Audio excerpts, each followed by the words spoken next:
and we are back earlier than ever. Well, maybe not as much as the change of scenery vid, but it's 6 o'clock, and we already got the workout in. We already went to all of our classes. We're up right now, and we still have a lot of time left in the day, and we're up like this.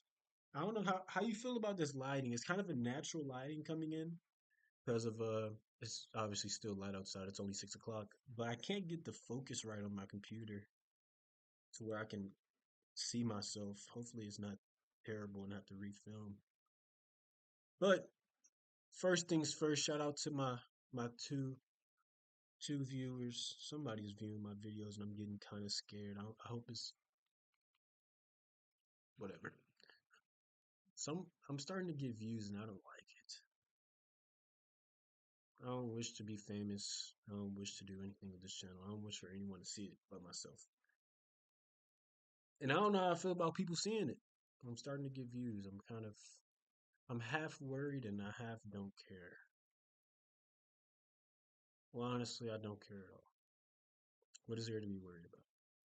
But I just looked it up on my other account, my main account where I like watch my normal videos and do whatever. And I think two views, one view, two views.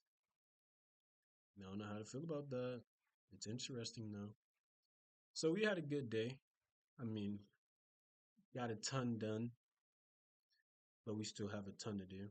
The master started today. It is April 9th, 2026. We woke up kind of late. Who cares? I care, but we still woke up on time nevertheless. And then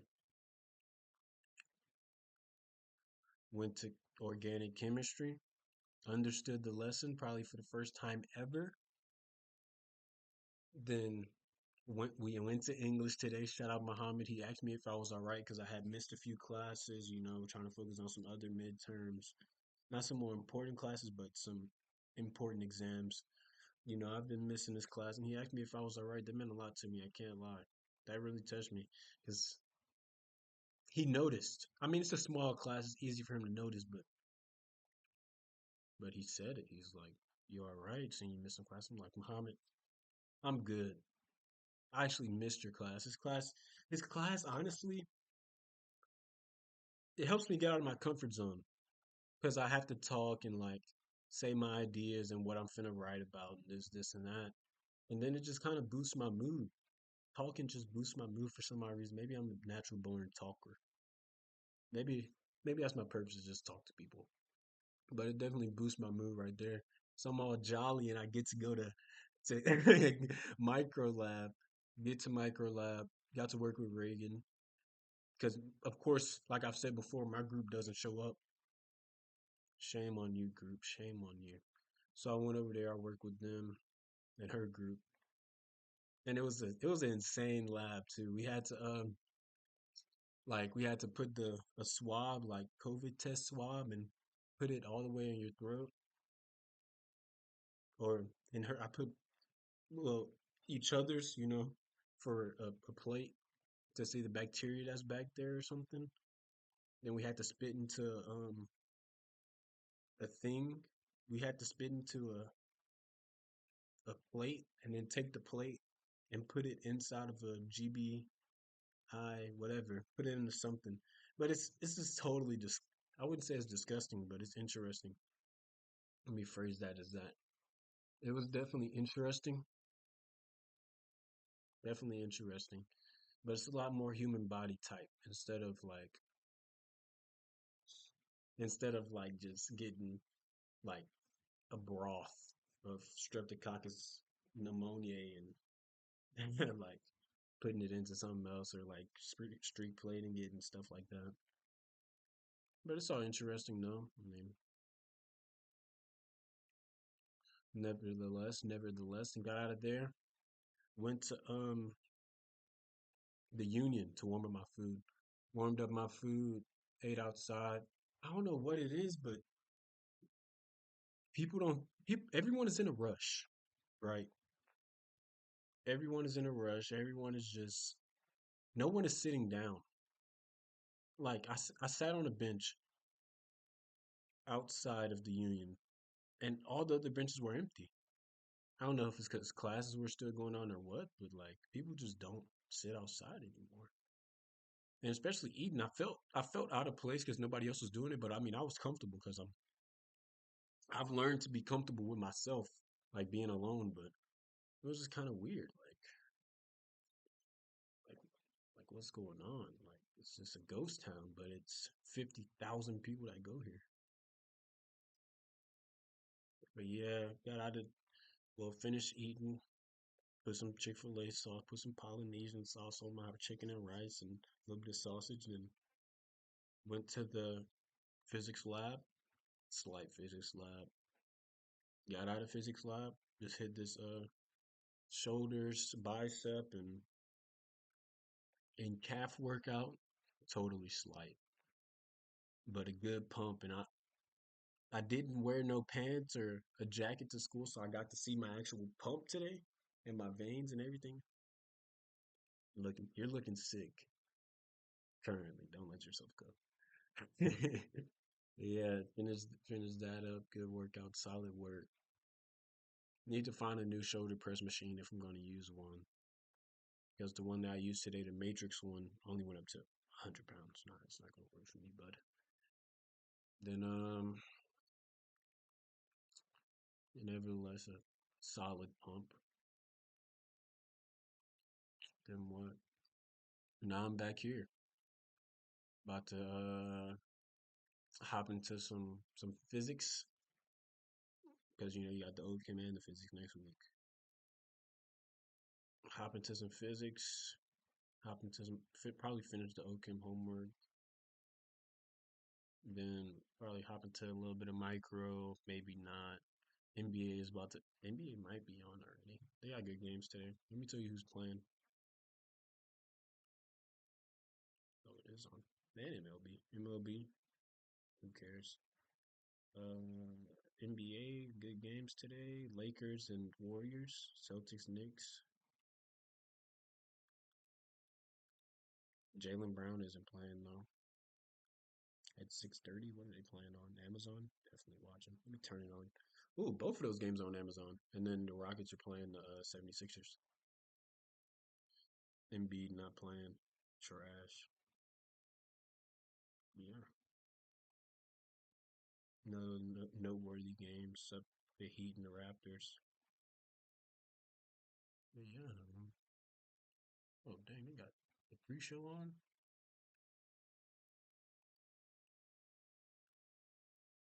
Yep. Um. Any topics today? What's gonna be the topic of the video?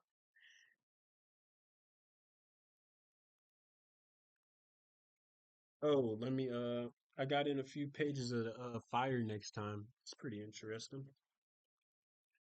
He's talking. This is what we can talk about. He was talking about growing up in Harlem.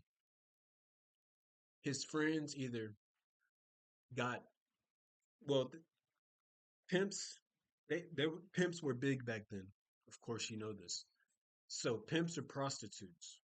That's the road. That's who was surrounding him on. Like that's all the careers that was surrounding him, and his parents, like or working class people. So his he said you need a gimmick to make it out, and to if you're not going to go right there into the low. I'm not going to say low level because that's insane, but into that field, right? The pimps and prostitutes are like super hard working class jobs for little income. If you're not going to do that, then you need a gimmick. And he said, I'm not very far. I'm only 30 pages. I've read 10 today, 10 yesterday, and a little bit before that. Well, I've read more than 10 today. But you need a gimmick. At that time, you needed a gimmick. You needed a ticket out, basically. But he called it a gimmick. Like today will be basketball or football or sticking. Well, they didn't have the opportunity to stick to education and go get a bigger job, but things like that, just a ticket out. of the hood. But his gimmick was he was in the church and he didn't know that he wanted to be a writer.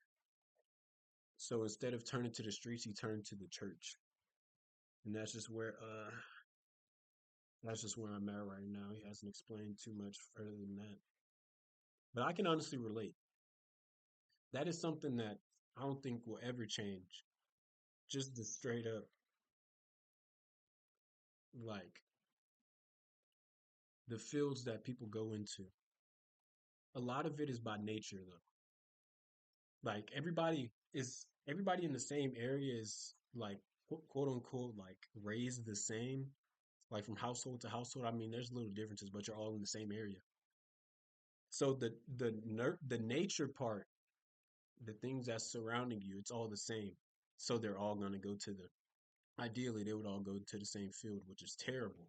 I feel like that should not be a thing. Like, it should be diverse. You should have a diverse job opportunity or whatever. But everybody that he grew up around either went to drugs, alcohol, things just down a negative road. In my eyes, at least, I feel like that's negative. Not in everybody's eyes, but that's still present today. People that I know didn't didn't choose to go to school, didn't choose to get a job, and they're just drinking every weekend and partying every weekend and then doing whatever, like, just not being what I'd say is productive or successful. And that it was prevalent back then and it's still prevalent today. Just people just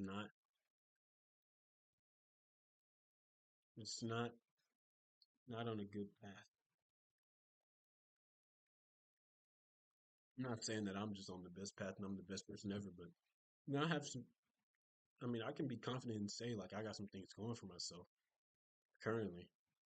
Being in school and the road that I'm on, I feel like I'm increasing my odds to quote unquote making it out and getting a gimmick or a ticket out. So yeah, I feel like that's still prevalent today. And I wanted to say something else too.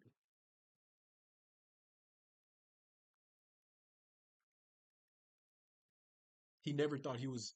He never. This is back towards the time of back towards the time of you know segregation, things of that nature. And he never thought he was inferior to quote unquote the white man. And I feel like that's important. I don't feel like I'm inferior to anybody.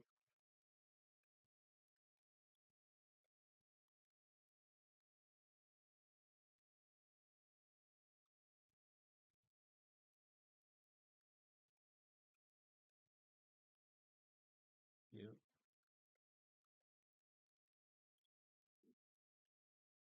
Let me look up. I had looked up the like the real like concrete reasons to the first thing to the first passage that he read. He had sent to his nephew, which is his namesake. They're named the same. My Dungeon Shook. That's the title. And Baldwin writes a letter to his 14-year-old nephew about being black in America. America's problem isn't black people, it's racism. Baldwin says black people didn't create racism. White America created it and must face it honestly. He told his nephew not to believe he is inferior and don't hate white people. He says white people are trapped in ignorance. He tells his nephew to understand them and not hate them because hatred destroys you. He has good points. And you must know your worth. Don't accept what society says about you. Know your history and be proud of who you are. And the title, My Dungeon Shook. The dungeon means America's history of racism and oppression. Shook is Baldwin is challenging and shaking that said system. I'm shaking the foundations of racism and telling the truth. One of Baldwin's most famous ideas was people hold on to racism because they're afraid, but real change only happens when we face truth. And I feel like these are great points. It was great.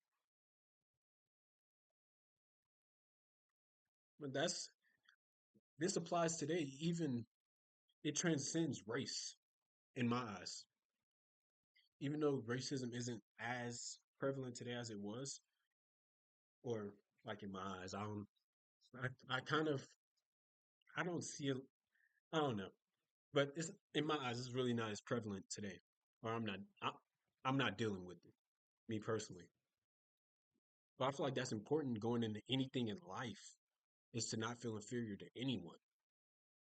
Like whenever I walk in the room, I think I'm the smartest one in the room. I'm the most confident. I'm the biggest dog in the room.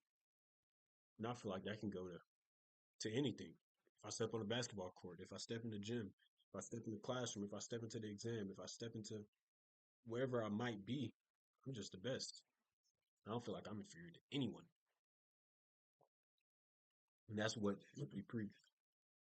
And he does a good job. He does a great job in this book. And I'm just cracking the iceberg, tip of the iceberg. And yeah, he's cooking for sure. Let me see.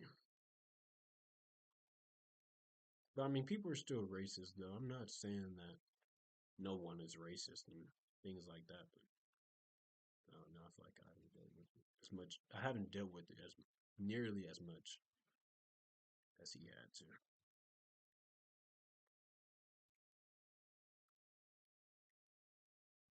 So yeah, I'm not gonna dibble and dabble too much. I have to think, man. Oh, another thing. We're stepping out of the comfort zone tomorrow.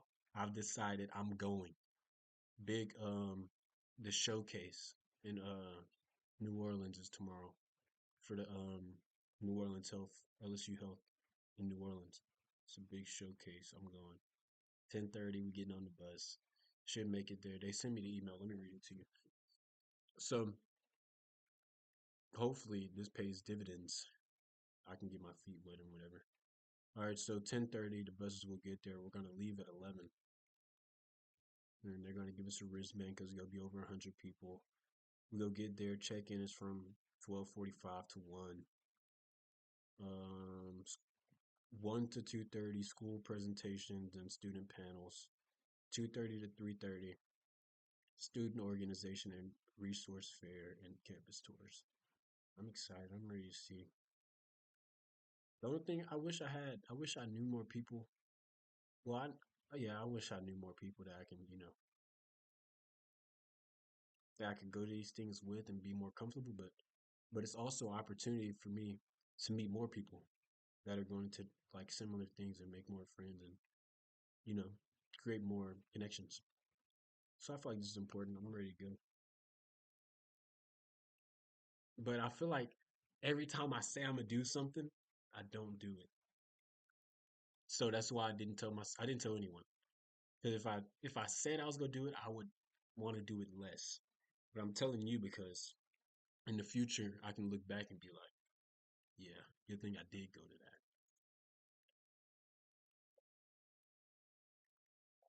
But yeah, that should be interesting. I'm ready. I wonder if I should vlog it and then put it on here, but I ain't got that much storage. What if I like cap cut? I like I vlog it, then I put it in the cap cut, then I make a video on here, and then mm, that's too much work. Or am I being lazy? I don't know. I'm gonna definitely take pictures and like take the whole thing and then come back with a summary no matter what. But I don't know how to do all the editing. I can do cap cut on my phone, but no matter. I'm definitely gonna get on here and do the summary tomorrow though. Let's see if we can get it at 20 minutes. But yeah, yeah, that should be an experience tomorrow. I'm ready. Um, yeah, finna dive into this homework and then eat, go to sleep, watch some basketball, and just chill. So yeah, bro. Shout out to my viewers. It's April 9th. Tomorrow's Edward's birthday. Shout out Eddie. Happy birthday. You the man. All right, bro. Well, I love you, bro. Take care of yourself. Keep pushing. Let's go. Love you to death. Let's go.